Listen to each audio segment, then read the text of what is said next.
Pasukan na naman ng mga estudyante, tumutunog na naman ang aking messenger. Galing sa mga anak kung papasok na sa klase para ipaalam ang maraming babayaran. Kamutin na naman ang ulo para gumaan, sapagkat normal lang yan. Oh, buhay abroad ang aking tinahak para sa pangangailangan ng mga anak. Maibigay lang ang kanilang inaasam, mga bag, notebook, ballpen, uniform, bago lahat. Pang-tuition, allowance at pamasahe ay sapat. Huwag mag-alala, anak, bukas andyan na lahat.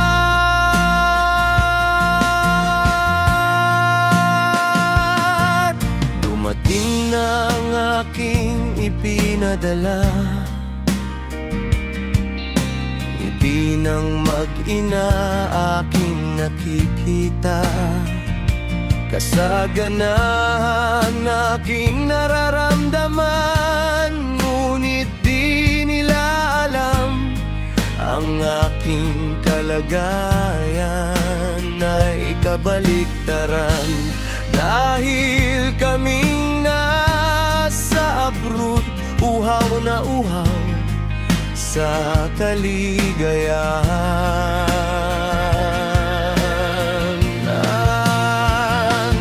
Oo, abroad ang aking tinahak para sa pangangailangan ng mga anak. Maibigay lang ang kanilang inaasam, mga bag, notebook, ballpen, uniform, bago lahat.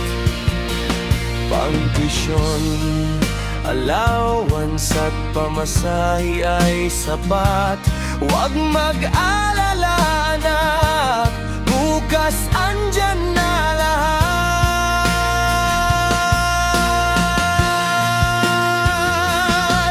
Dumaan ang 4 na buwan, aking nabalitaan ang aking 3 anak nagtap sa kanilang paaralan.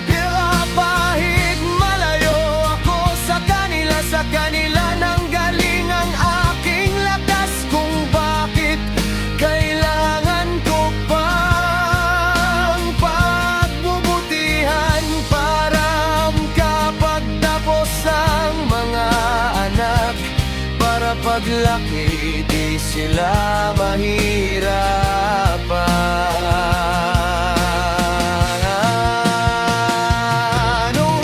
Abroad ang aking tinahak para sa pangangailangan ng mga anak. Maibigay lang ang kanilang inaasam, mga bag, notebook, ballpen, uniform, bago lahat. Pang-tuition, allowance at pamasahe ay sapat.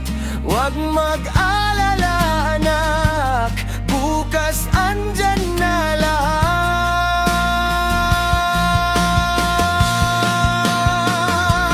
Oh, mahirap mangibang bansa, o dugot, pawis, pinaliwala, presensya sa pamilya'y kami wala, pero masaya kami.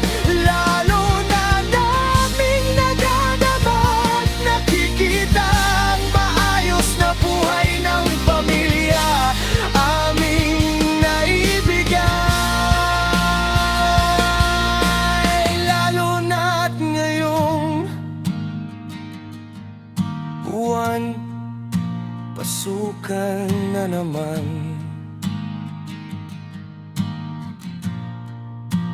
Kayod lang kabayan.